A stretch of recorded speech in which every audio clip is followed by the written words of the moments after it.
Hello and welcome to The Contrarians, where we're right and you're wrong. I'm Alex. I'm Julio, and thank you for listening. If you like what you hear, head over to Apple Podcasts to subscribe and leave us a 5-star review. Help promote the algorithm and spread the word. You can also find us on SoundCloud to subscribe and review, and don't forget to visit our main website, wearethecontrarians.com. Follow us on Twitter at Contrarian Prime, and to like us on Facebook, visit facebook.com/Contrarian Prime. And if you have the willpower to keep up with our pretentious ramblings, you can follow us individually at Contrarian Alex for myself and at Ovnio for Julio. That's OVNIO. Now, time for the podcast.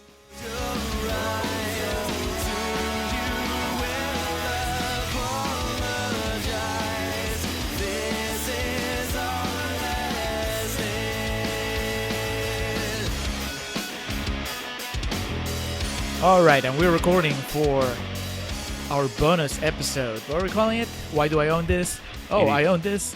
85.5. Yeah, why do I own this? Any movie collector will understand the pain, idea, notion, what have you, of looking at your collection, looking for something to watch, and coming across the spine of something and going, why do I own this? Or how do I own this? We needed to fill a little bit of a gap, so Julio and I went through our movie collection and assembled a list of individually 5 movies that we asked that same question about. And for myself personally, I tried to kind of backtrack where I would have gotten it or where it came from. Yeah, I looked through my collection, and I took out all the movies that merged into my collection when I got married. Mm-hmm. I think that those don't count. That's fair. When I look at them, I still think of my wife's movies. They're not my movies. But then even, after you take all that out, then I looked for the ones that either were puzzling as far as this doesn't fit with my collection, or movies that I wouldn't own normally, mm-hmm. or that now that I've watched them, I wouldn't own, or that I wouldn't pay full price for them. A special thing made that movie land in my collection. And then to narrow it down, I kind of tried to narrow it down to whatever had the most interesting story behind them. Fair not enough. So much the movie, but how I came to the movie. Unlike me, though, you still buy movies pretty regularly. I've been trying to control myself. I mean, I still buy them. I've gotten a lot better. I was about to say, we're growing up. Yeah. Blu-rays, I pretty much only buy, like the last one I bought was Halloween when it came out, and it's a different class these days. Right. But yeah, I still on my shelf, I had a bunch of tilting my head and raising my eyebrows because back in the day, if you've been a long time listener to this podcast, you've known how many times I've referenced the Denton Hastings on Colorado. I had a very big predilection for going over there when they would have their 10 for $2 sale or something like that. And even just down here on Lamar, we have a Half Price Books that has just a massive selection of DVDs that all have just $1 sticker on them. And last time I went there and didn't control myself, I left with fucking 12 movies. Yep, that's why I needed to draw the line hard. Yeah. So in my case, a while ago, I told myself I'm not buying new movies until I watch all the movies that I bought that I haven't seen yet. Well, in my case, I literally, like, the way I have my movies displayed right now, I do not have room for more than maybe 4 or 5. Like, that's... That too. Yeah. I mean, well, I got some extra shelves now, but it's still... But yeah, to your point, you and I are both guilty of this. There's no excuse for having a movie still completely in its original shrink wrapping that you haven't watched yet. Right. The whole point, ideally, in a perfect world, is like you buy the movie, you watch it that night or at least that week. And then if you like it, you keep it. If you don't like it, you sell it to Hastings or Half Price Books or somewhere. Give it to someone. You keep it to make your collection look impressive. Right, that too. And then, but I still or buy if you're them. A fucking monster like Julio, you arrange your Criterions alphabetically. They look great. I demand a recount. 1 year to the date, we will rehost that survey. Yeah, speaking of Criterion, that's the only thing that I buy consistently now. Whenever the Criterion sale comes on, I'll go and buy like 2 or 3. But I try to make it at least one of those sales, one of those purchases, something I haven't seen. And, that's sometimes how you end up with movies that you're like, how the fuck did I end up with this movie? Oh, because I was trying to buy something blind, a blind purchase. I actually, quick sidebar. I was looking it up because I couldn't even remember the name of it. The 39 Steps, the Alfred Hitchcock movie. I found the Criterion at Goodwill for $2. And I've never seen it, but I will buy any Criterion for $2. Yeah. Well, with all my talk, I went shopping at H-E-B of all places. I was grocery shopping a couple days ago. Dude, H-E-B's DVD bin is nothing to shake a stick at. Wait, they were Blu-rays. They had like a rack that was just Blu-rays, and they were like $4.99 or less. So I got Raging Bull, and two others that are not as impressive as Raging Bull. But I was like, I might as well get three. Yeah. It was so cheap that I ended up getting the Muppets sequel, like Muppets Most Wanted. Oh, goddamn. Disney movies are hard to come by being cheap. So it was like $4.99, and then Ty Burrell, right? Ty Burrell, Ricky Gervais, Tina and the Fey. Muppets, Tina Fey, of course. Yeah, I liked it. It's not the first one, but it's still really It's good, and it's got a lot of good songs in it. Together Again. I really like that. So we've assembled a list of 5 movies that fit the criteria that we've been explaining here of why do I own this. I'm starting my list off here. I have Coriolanus on Blu-ray. Ooh, never seen it. By Ralph Fiennes, and spawning off Julio's idea, I also looked up the Rotten Tomatoes rankings for these. 92%, and my God, that movie is fucking boring as all hell. I am returned your soldier, no more infected with my country's love than when I parted hence, but still subsisting under your great command. We have made peace with no less honor to the Volscians than shame to the Romans. Tell the traitor in the highest degree he hath abused your powers. Traitor? How now? Aye. Traitor Marcius. Marcius? Aye. Marcius. Gaius Marcius. Dost thou think I'll grace thee with that robbery? Thy stolen name, Coriolanus? Perfidiously! He hath betrayed your business and given up, for certain drops of salt, your city, Rome. I say, your city! I watched it actually with former Contrarians guest Curtis, Brandon Curtis, and me and him both like halfway through it were just like looking at each other. Wait, did you see it in theaters or after you the bought Blu-ray? it? So the whole reason I own this is because back when I used to write for about MMA and boxing, which I really need to get back into, but back when I wrote for Fight Hub and Fox, I got on a distribution list because they would send me screeners of UFC DVDs to review and whatnot, and that was through a company by the name of Anchor Bay, who also released movies. So I have a dozen movies in my collection from that time. Is that where Magic City came from? Yes. Okay. And My Week with Marilyn, The Iron Lady. I got some ridiculous collector's edition of Battle Royale, but none of them are more like why than Coriolanus. It looks great, but it's like, a direct. The dialogue. It's Shakespeare, right? Mm-hmm. Yeah. So it does nothing for me. It is boring, and then I completely forgot out of all those Anchor Bay movies in my collection that was there until I looked it over, and I was like, "What the fuck?"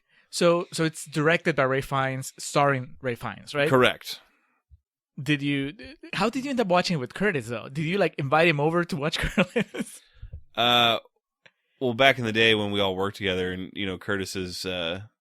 If I can use the word predilection again, his predilection for couch surfing.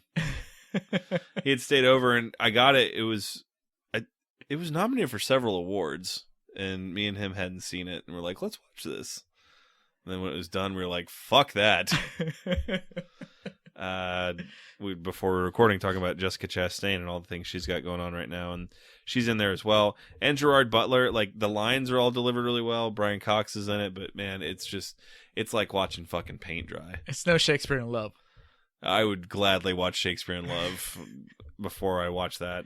I feel bad for Ralph Fiennes because I remember it bombing hard. I think I remember seeing the trailer and then thinking, all right, we'll check this out and see, and then it just disappeared, and I don't think he's directed again. I wonder if that just left.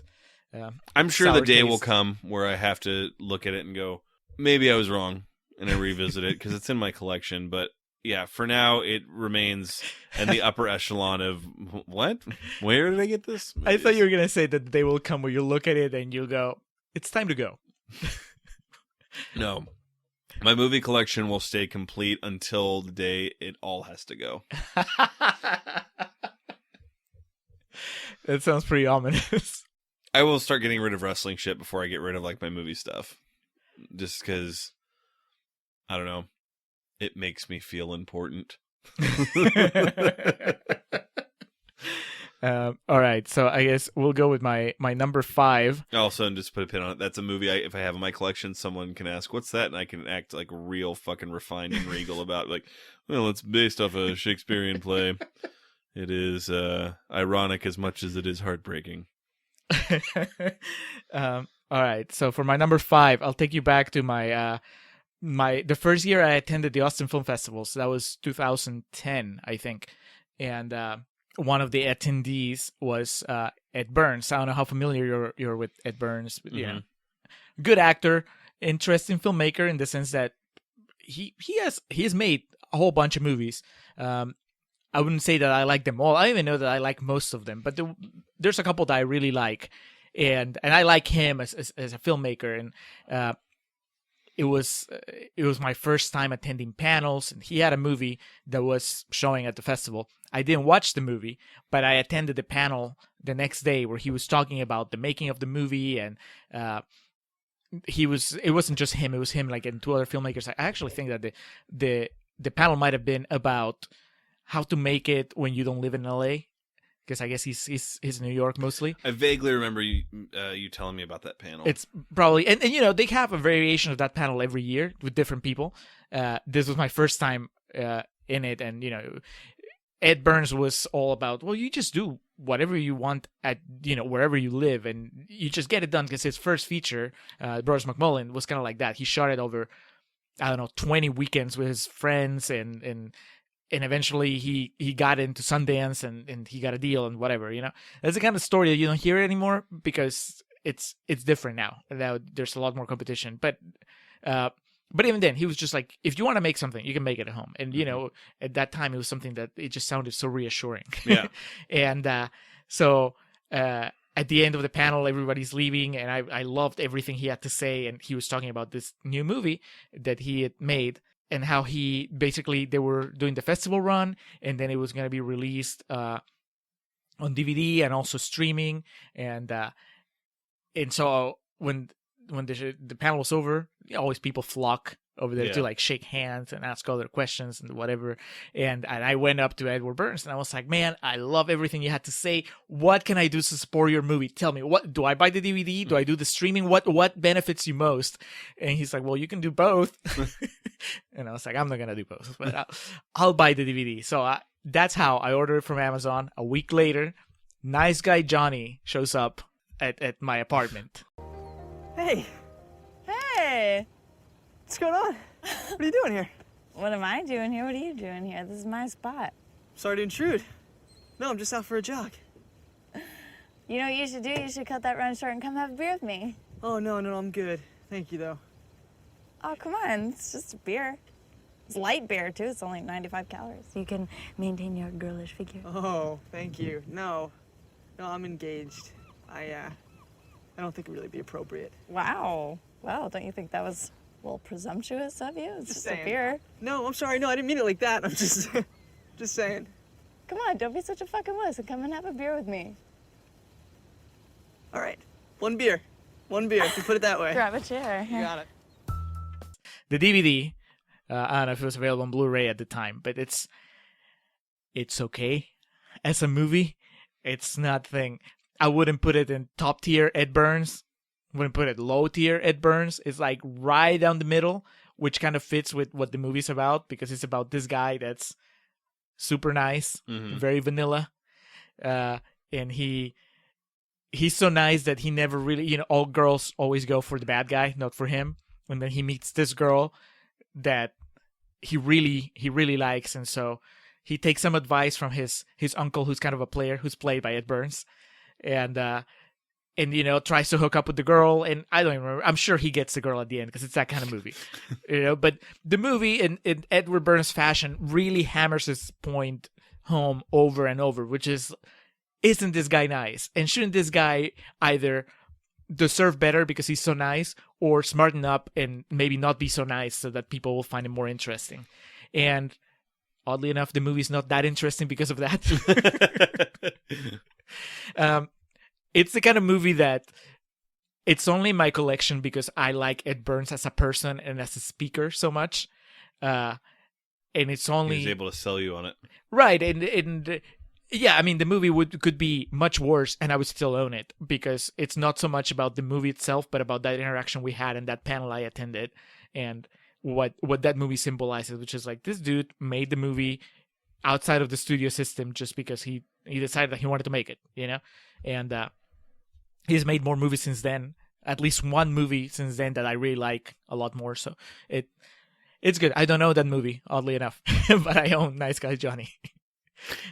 All right. For my number 4. Oh, and by the way, Nice Guy Johnny, it's at 54% in Rotten Tomatoes. Nice. It's even vanilla in its tomato meter percentage. I was going to say, moving on to my number 4, but I really don't have these ranked in any type of sequential order.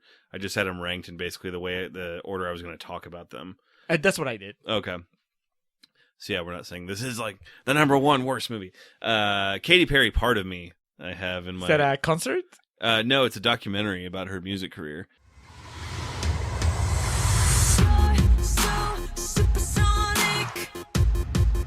Katie's just an explosion. She keeps getting bigger and bigger and bigger. It's always about the challenge. What are people saying she can't do? That's what she does next. Every song has something to do with her life. She outworks everyone. I honestly don't know how she does it. She's under a ton of pressure. The whole world is watching. You have some not so happy news, the divorce of Katy Perry. What happened there?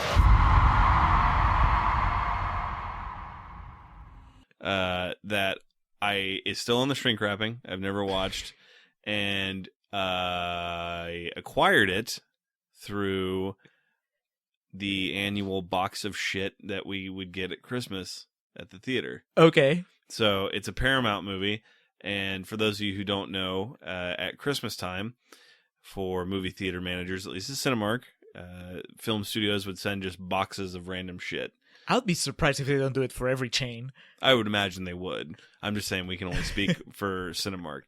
And so they sent a box of movies, and it was ransacked by the time I got there, and all that was left was Katy Perry's Part of Me. I was like, well, God damn it, I'm going to take something.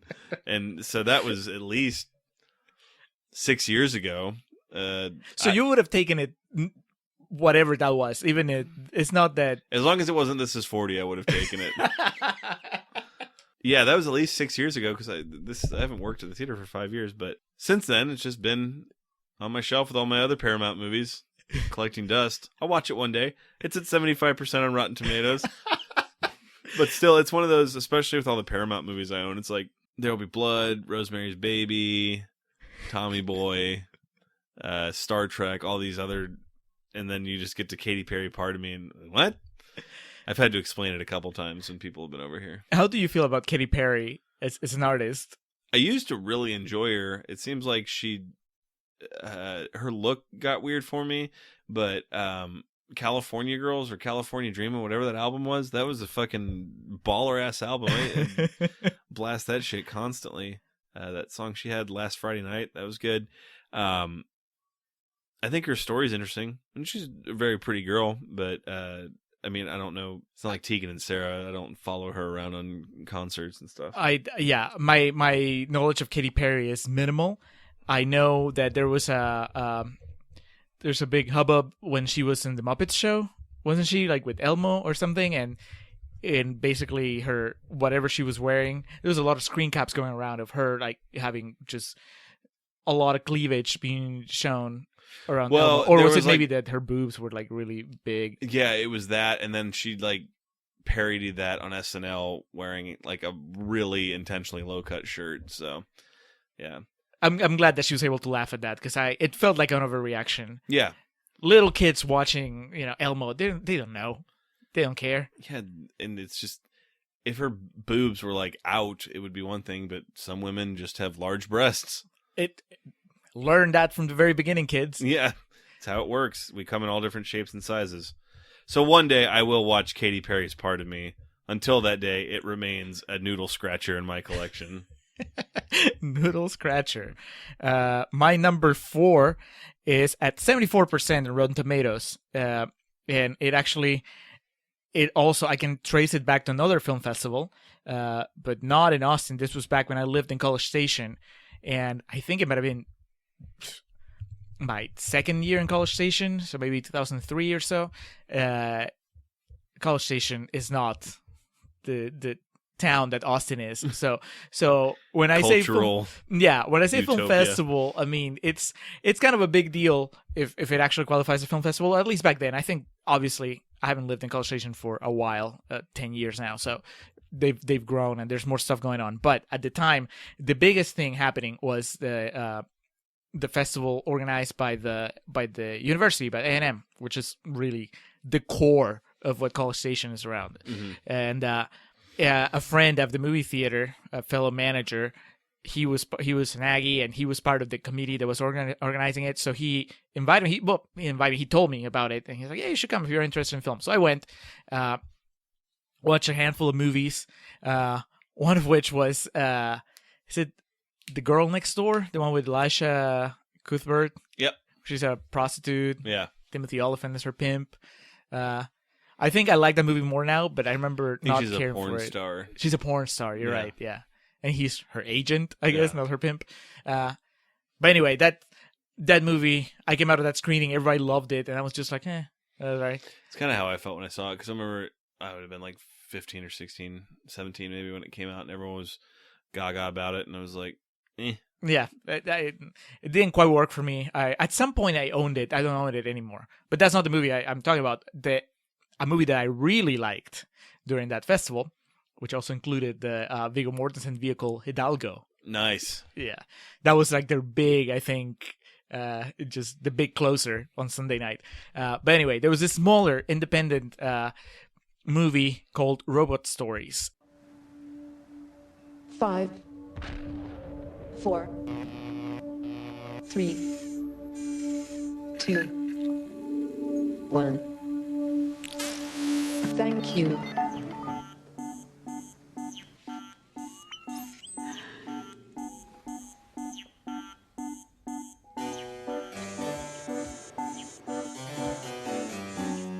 That's better, isn't it?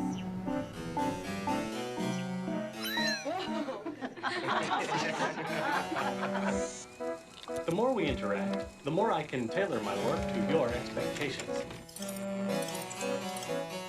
Damn it.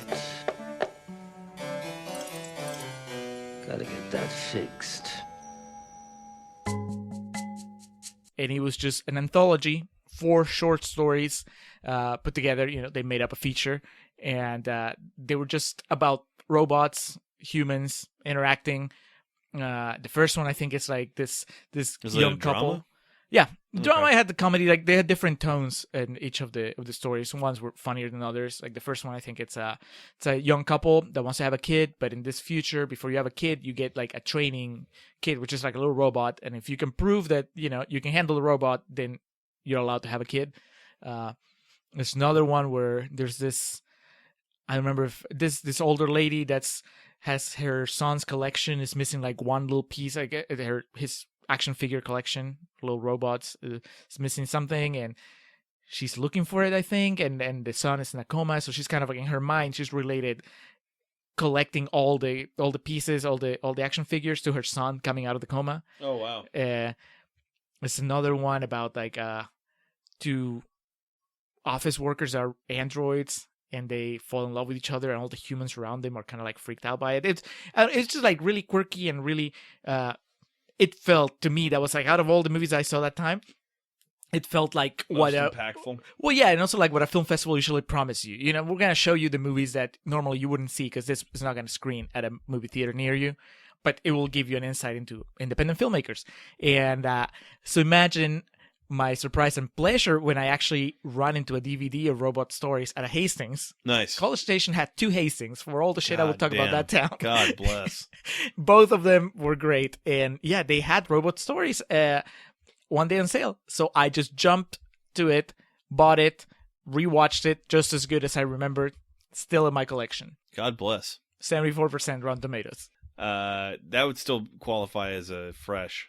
Not a certified fresh, but it's a fresh, yeah. So going from the fresh to rotten, another movie I came across that I remember buying when I was younger and thinking like, not that much younger, it's 2011, but still in my 20s.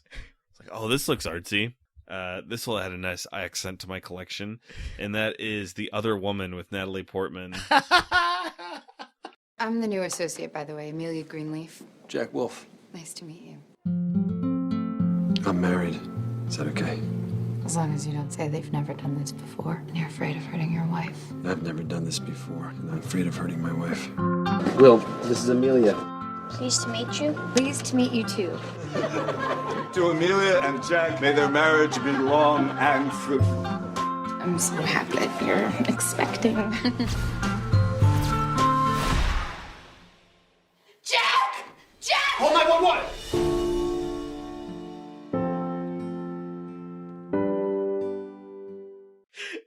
At 38%, which is way too high for that movie. I haven't seen it. Oh man, it's really bad. Is she the other woman or is she the woman? She's the other woman. The woman is Lisa Kudrow. What? Yeah. It's a drama, right? Yeah. I mean, it's really fucking sad. It deals with a baby dying and shit. But like, it's somehow... I mean, I've never seen anything Natalie Portman's bad in. Right. But still, it's... Wait. Garden State. She still did what they wanted that character to do. As skin crawling it is to watch. She has some really good scenes in this movie, and like there's a really good like back and forth with her and Lisa Kudrow, but it feels so pretentious and like borderline heavy-handed. It's really bad. And who's the guy? The guy that's lucky enough to have those two fighting for his love. Yeah. Scott Cohen. Who the fuck is that? Exactly. Not even Scott Conn. No. Or Jon Favreau, who had Sofia Vergara and Scarlett Johansson fighting over his affection in Chef. No, but it's a movie I definitely forget that I own from time to time. It's an IFC movie, and so my IFC collection is so weird. It's like that, Super, Killer Inside Me, and what's that movie with Emily Blunt? I really like Your Sister's Sister. But yeah, don't watch The Other Girl, or The Other Woman, excuse me. I think once upon a time I was so enamored with Natalie Portman that I don't care what you said, I would have watched it. Yeah. Because I was just, she's great. She can't do no wrong. I agree. Garden State, I mean, it's not her fault. No. She's doing what Zach Braff said. But now I've calmed down. I don't know that I still have some actors and actresses that I will follow anywhere. Fassbender's probably one of them. Tom Hardy. Not for me, but No, I respect your opinion. If the guy It was Jessica Chastain up until recently. If the guy and the other woman was Michael Fassbender, now we were talking. Or if the other woman was Kate Winslet, I'll go there. I know you do love Kate Winslet. I do. All right, so I think my next one is not rotten. It's 61%. Have you heard of Bug? When you drop those off, come to the jukebox. I want to introduce you to somebody. You're very beautiful. I like hearing you talk.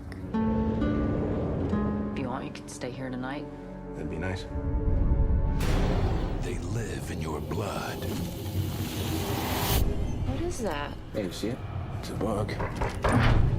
Jerry, you can't stay here. You throwing me out? Get out of here! Place is crawling with these things. And they feed on your brain. There's no bugs on your skin. You have to dig it out. I'll dig it out and show you. This spring, from the Academy Award-winning director of The Exorcist, Open the door! comes the movie the Chicago Tribune calls one of the most disturbing horror movies imaginable. We have to kill her. want you to know they're there. Bug. We'll never really be safe again. William Friedkin, Michael Shannon. Yeah, with Ashley Judd. Ashley Judd. Horror movie directed by noted, I guess, horror director. Would say Friedkin is a horror director. He directed The Exorcist. Yeah, but what if that's like the one horror movie in his career? I don't know. I'm not familiar with Friedkin's career. He also directed Killer Joe. French Connection, is that him or is that that guy that did Reindeer Games? Killer Joe, you're right. And I think Bug is based on a play by Tracy Letts, who's the same guy that wrote Killer Joe. I haven't seen it since the first time I watched it. French Connection is Friedkin. Oh, there you go. So, thriller, horror, he can do no wrong. Normally I wouldn't watch Bug. I'm not. Frankenheimer was Reindeer Games. There you go. Yeah. He's done something else, Ronin. But yeah, I came to watch Bug not because I'm a Friedkin fan or even at the time a Michael Shannon fan or Ashley Judd fan. It's fucking weird. It's a weird fucking movie. Okay, I'm glad. So we're at the point where there's a movie that we both watched that's in one of our lists. I screened it. It was playing.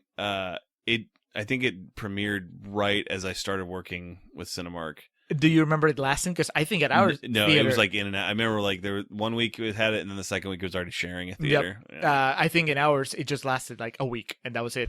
And I screened it at the time. I would usually just screen movies that I was not interested in. Mm-hmm.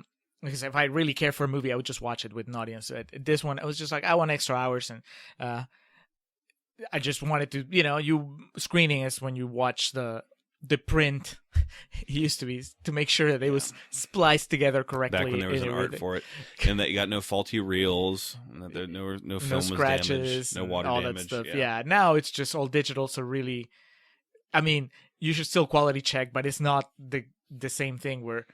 Now if something is bad with your transfer, all you can do is send an email and request a new file. Whereas like before, if something was wrong with the way the movie was spliced, you could just go to town and fix it, fix at least some stuff. But anyway, I just sat to watch Bug, thinking, all right, well, I'm not really gonna care, and I ended up being fascinated by it.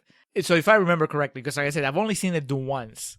But it made enough of an impact that when I saw it on sale at Walmart or wherever, I bought it. She runs a motel, right? Mm-hmm. Ashley runs a motel, and Michael Shannon, arrives one day, and he just kind of like stays for an extended period of time, and he's paranoid about, is it just bugs from outside? Because he ends up like covering his room into like with paper. I've only seen it the once too, so yeah. But there's like the whole thing is you don't know if he's for real or not. Is kind of right fucked up. Let's just say that his paranoia, whether it's warranted or not, spreads. And Ashley Judd, who's a rational person, ends up kind of like buying into it, and it's really disturbing and creepy and weird. And I was just fascinated by the whole thing. And I own it. Someday I should rewatch it. Moving down the list for myself, I have The Great White Hope, starring James Earl Jones. The most honored play in the history of Broadway becomes an electrifying motion picture. The Great White Hope. Now, most white folks, of course, are behind the White Hope. Brady's the redeemer of the race, and so on. But you, Jack Jefferson, are you the Black Hope? I'm black and I'm hoping. Any idea, Jack, why you smile when you're fighting? I'm a happy sort of person and it always feels good, huh? And when I'm fighting, I feels double good. So what do I want to put a face on for?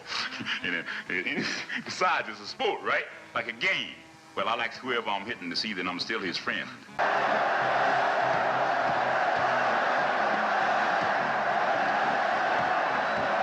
The Great White Hope. So great. A movie from 1970, loosely based on the life and career of Jack Johnson, who I have no fucking clue how there hasn't been a major motion picture made about Jack Johnson. He was a boxer from the late 1800s, early 1900s. That you want to talk about a fucking renegade. He was a black dude that bought sports cars, wore fur coats, and dated white women in the late 1800s. and would go and fight in areas where they were still unfortunately lynching people of color in the South. And like when he beat Jim Jeffries, when word got out about it, there were riots across the country where like whites would just go out and hang black people in retaliation for it. So very, very fascinating story. The movie itself is kind of a whitewash tale of that, especially in the 70s. We weren't really in the time where we were making really grim and gritty movies. I'm guessing James Earl Jones plays the Jack boxer? Johnson, yeah. Okay. And the woman who played his girlfriend in the movie was nominated, Jane Alexander. They were both nominated for their respective Oscars and whatnot. So Hollywood, get on a Jack Johnson fucking movie. Recast James Earl Jones as just a smaller part. Obviously, he's not going to play the boxer, but he can be the sage black man that offers advice. I'm trying to remember how they vary, and it was a slight variation. He played Jack Jefferson, was his name in the movie. You could still call him JJ. Yeah, Jack Johnson. We need a movie on that dude. So wait, the Great White Hope was who? The Great White Hope, the whole notion of the Great White Hope was eventually the white dude that was going to beat Jack Johnson. Oh. Who they thought was going to be Jim Jeffries. I'm sorry, this happened well over 100 years ago. My knowledge is a bit spotty. But Jim Jeffries is a comedian. But he could have also been a boxer. Yeah. James Jeffries, excuse me. They're both double J's. Yeah. That was just fate. According to filmmaker Ken Burns, for more than 13 years, Jack Johnson was the most famous and most notorious African American on Earth. Yeah, all kinds of crazy shit. That fight with James Jeffries, it was like this white dude they had to bring out of retirement because every white boy they lined up across the country couldn't beat him. So the whole notion of the Great White Hope was whoever was going to beat the black man because it was so vilified at that point. And this is back in the days when it was like unlimited rounds. They fought outside in the sun. Like the fight with James Jeffries and Jack Johnson, the thing I remember reading about it was he either took it out of protest or they gave Jack Johnson the corner that had no shade. The other guy was under a tree. And he still knocked the motherfucker out. Anyway, so the movie is a loose interpretation on that story. And it's not particularly high in terms of fanfare and quality because the big knock on it has been over time that it was kind of a whitewashed version of the story itself. Yeah, 43% on Rotten Tomatoes. But I remember James Earl Jones was great. I remember buying this at a Dollar General in like a bin near the door. And one thing I come across all the time, and I was going through my collection realizing this, sometimes I feel like I don't own enough old movies. And so like I'll say that I need to add more to my collection. And so when I come across things like that kind of have multiple levels of interest to me, I'll just kind of buy it on a whim. So I think I've only watched it once, maybe twice. But I always forget I have it there. But you bought it knowing what it was about.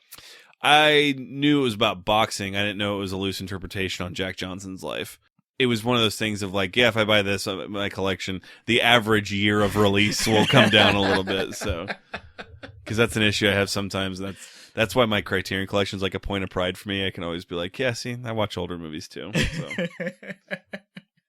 Yeah, the biggest thing is when I was going through, it's a 20th Century Fox. So when it's in the lineup with like Alien, Bushwhacked, Fight Club, all these random movies, I'm like, what the fuck is that doing in there? So. My number 2 is kind of it's really 3 movies because of the way that they're all tied together, but it's part of the story. But basically, it's The Kids in the Hall, Brain Candy. Do you know The Kids in the Hall?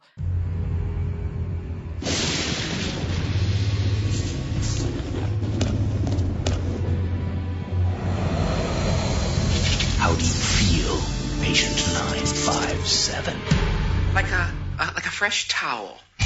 Roritor Pharmaceutical, makers of the world's leading tablet for gas, Fascinating. was in trouble. My empire is crumbling. They needed a new product. We might be releasing the most effective antidepressant ever. Go on. Really don't have my notes with me. They needed it now. Is it ready for production? Yes, sir. It's ready to go. Have there been any side effects? Yes, sir. A few side effects. Woohoo! Is this the result we're looking for? Paramount Paramount Pictures and Lakeshore Entertainment present the first motion picture from the kids in the hall. We think that everyone should have access to it, like ghetto children. Apparently their lives are horrible. If you know them, you know what to expect. Really kinky stuff like two dogs making love with a cat. If you don't, Hey, you kids, get out from under that lady's dress. we apologize in advance. A Canadian comedy troupe. They had like a long-running TV show. I think they're really funny. I've seen them live once. They long after their show had ended, they did a little tour and they stopped in Houston or Dallas. I don't know. At the time I lived in College Station, a friend and I just drove to see them, and it was great. They released their movie Brain Candy after the show was over, and I remember hearing about it, seeing about it back when I was still living in Peru, just on cable. E! Entertainment would do like a segment on it or whatever, and I was like, I cannot wait. This is awesome. Of course, never made it to Peru, bombed hard in the States. I finally got to watch it one day where probably, like, I think maybe they showed it on cable, because I remember I had it recorded on a VHS tape back home, and I would show it to people, friends in Peru, and they really didn't find it amusing. And I was like, fuck you Peruvians, you don't get it. So then when I moved to the States, I made it my mission. I'm going to own Brain Candy. And you couldn't find Brain Candy just going to Blockbuster, Hastings, wherever, and looking around. They didn't have it. So I found it online. I was able to order it.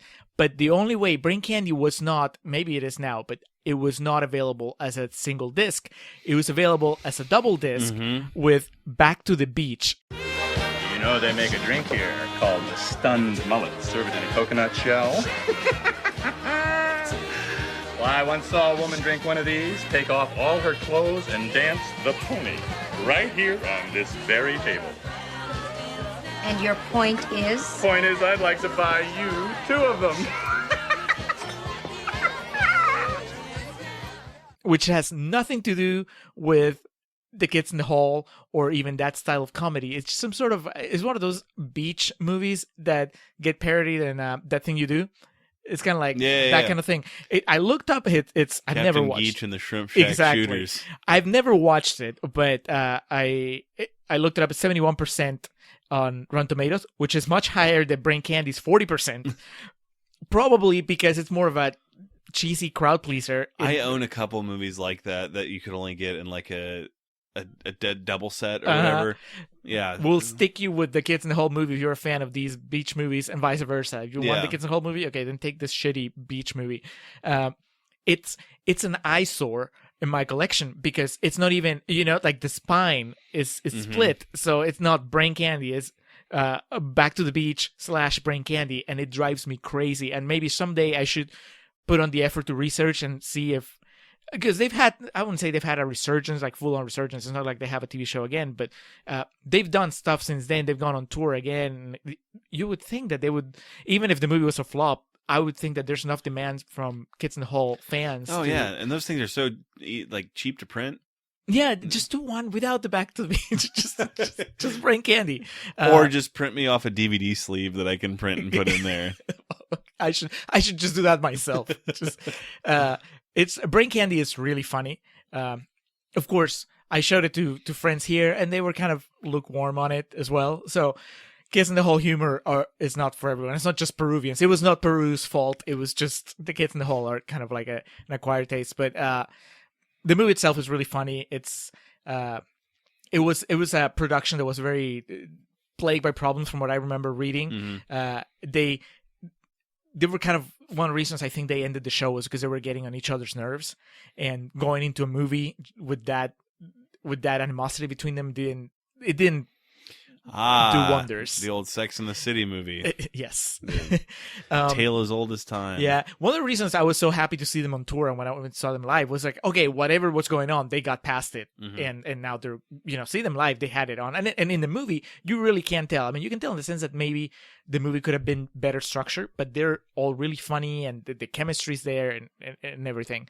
Now, as an epilogue to the story, and also having to do my collection is, years later, I'm browsing through, I'm pretty sure it was a Hastings, and it might have been Half Price Books, and I saw a DVD that was a Kids in the Hall movie, turns out it was not a movie. It was a 2-part miniseries called Death Comes to Town. And I got pumped because I'd never even heard of this. And so I bought it, watched it. Not as good as Brain Candy. Clearly, something they did much, much later because they look older. And there's a commentary with 2 of them in, I think, the first disc. And they seem a lot happier with it than with Brain Candy, which to me didn't make any sense. But I guess they just felt like in this project they had a lot more freedom. It's still funny enough, but it's not as good as, this one feels more like a bad movie that happens to be funny, whereas like Brain Candy is a good movie that's funny and it just was mostly misunderstood. But yeah, so I own Back to the Beach, Brain Candy, Death Comes to Town. Not satisfied with the way that they all fit in my collection, but I'm not going to sell Death Comes to Town because it's still The Kids in the Hall. I don't think I'm ever going to watch it again, but it's still there. Gotta stay true to your roots. Yeah. I didn't even think about that. Ones that like the spine fucks up my collection. I know I had to buy something like that to get Very Bad Things. Like I had to buy like a double set or something along those lines. Same thing with Muppets Take Manhattan, which is my favorite Muppets movie. To get the DVD, I had to buy a 2-pack with that and Muppets in Space. Well, at least they had a Muppets movie instead of just like some random group. Instead of like Sophie's Choice. So the final movie in my list of like, what the fuck am I doing with this? Original Sin with Angelina. Her plan was mysterious. Your wife is fugitive. Her methods are deadly. When something has to be done, you do it. Antonio Banderas, Angelina Jolie, Original Sin, rated R. So this had to have been, I don't remember if it was not Best Buy, but Hastings or Half Price Books. It would have been definitely in walking out of the store with my hands full of movies type affair. And have you seen it before? No, I've seen the trailer. I'm under the impression, like I think most people that haven't watched it, that it's supposed to be just super steamy. Well, there are a couple scenes Banderas in there. And Angelina Jolie, right? Yes. And when high-speed internet first became available to me and Kazaa was around, and there was, at the time, what passed as high definition downloads of a couple of the scenes from this movie, they were very important to me as a 15 and 16-year-old man, child, as it were. So I remember my mindset being at the time that I owed it to the movie to buy it. Do the honorable thing. Yeah, and to pay them back for the years of material they had provided me, for lack of a better term. And it's so fucking bad. Like, it's just, Antonio Banderas, when he's in the right role, he's good. And Angelina Jolie is fucking talented as hell. I know the guy who directed it's the same guy who did Gia. So he caught her when she was still early. Right. And in those very important years to people of my age range. But yeah, every time I come across it, it's an MGM movie too. So the spine has like, they went through a phase of the spine also has like a picture, like a mini version of the poster going up the side of it. So it's just like Angelina Jolie and Antonio Banderas looking at me all sultry every time I look at the shelf. And the worst part is it's right next to Leaving Las Vegas. So it's right next to Nick Cage and Elizabeth Shue looking very dejected and fed up with life. So is it as sexy as your 15-year-old self-thought? Those particular scenes, yeah, but it's outside of those, it's very dialogue heavy. And to be fair, like the scenes where they're clanging and banging are pretty explicit. It's not like Blue is the Warmest Color, but it definitely looks very intense, and you see pretty much every bit of Angelina Jolie. But then like outside of that, it's just extremely dialogue heavy and really goes nowhere type of thing. So what is the original sin? Sex? Them having sex? Yeah. Okay. I didn't know if there was like an extra deception. Yeah. It's been a long time since I actually watched it all the way through, but yeah, it's every time I come across it, I just look at like why. Yeah. And especially, I talk about all the horror movies I enjoy and stuff. I'd probably own quote unquote worse movies than that, but that would definitely be at the top of the list if I had to like arrange from best to worst my collection. It would probably be at the lower end of it. What's it? Did you get it's Rotten Tomatoes? I think it's rotten, right? It's 12%. 12%. Not a lot of 15-year-olds providing ratings in Rotten Tomatoes. No. Angelina Jolie, we may have to do like a fall of her, the fall of Angelina Jolie, The or fall the of winter, Jolie. the winter of Jolie, just because she, almost like Travolta, has a hot and cold filmography. Yeah. And then like all her really good shit is just depressing as fuck, like Changeling. Changeling. Yeah. She was in Beowulf, which was one of the movies that was considered for this list in my collection. Hey, same. Yeah, I own that too, and I was like, do you own the director's cut? I do. Yeah. Maybe that's the only one that was on sale. Like everyone's like CGI'd after themselves except for Ray Winstone's like Beowulf himself. All right, so my number one, it kind of ties together a lot of the elements from the other ones because it's a movie I screened, and I had a good time, much like with our last episode with the Guild Trip. I had a pleasant time screening it, and therefore, when I first moved to Austin, I was rooming with my friends Corey and Drew, which you've met both. Corey has been on the podcast. That just kind of increased exponentially the amount of movies I bought because we would all go together almost every night after we were off work. So it was like the middle of the night, 1 a.m, midnight, whatever. We go to Walmart, which was open 24/7. It was just like a 5-10 minute drive from where we lived. And we'd go to buy groceries, to buy snacks, to buy movies, get back, buy like 10 movies altogether, watch one that night. And then the rest would just go into our collections. So in one of those trips, I saw The Rocker. And I remember The Rocker. I brought it up in the show before. Yeah.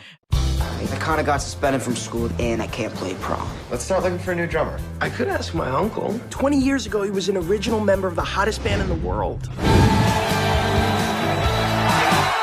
Hey, Uncle Rob. No, I will not buy beer for you and your friends, nor will I rent you my password to porn sites. I was just wondering if you'd play the drums with us. This gig is the closest I'm ever going to get to ladies. You're looking to score.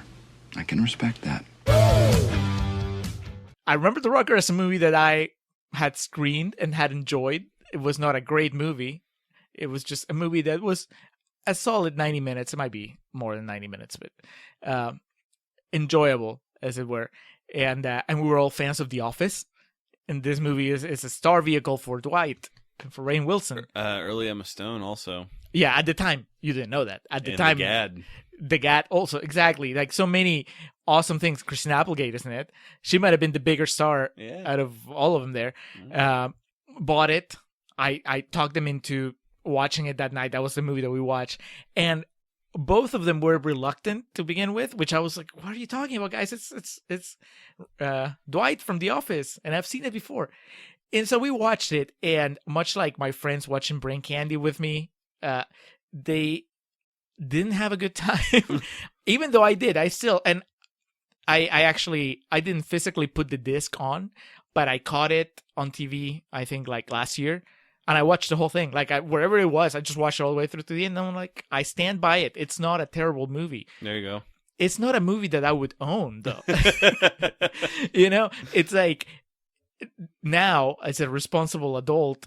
You see, it was just the middle of the night fucking with your head. Exactly. You know? And I'm glad for it, because I'm glad that I own it. But it's not a purchase that I would remake. You know? I would like to think I didn't pay full price for it. But we were pretty responsible with our money back then, so... You know, we didn't wait till everything was on sale. It's a movie that I think gets a bad rap because it's not great. But like you said, Emma Stone is actually pretty good in it. Mm-hmm. Josh Gad is pretty funny. The thing is just that Rainn Wilson is so over the top that it can just put you off. And I wouldn't blame anybody for being put off just for that performance. But if you get into the groove of it, it's all right. It can get really cheesy. Because it's in the end, it's one of those feel-good comedies where, you know... That was geared mostly towards families. Mm-hmm. Yeah. Yeah. Do you remember what film studio it is?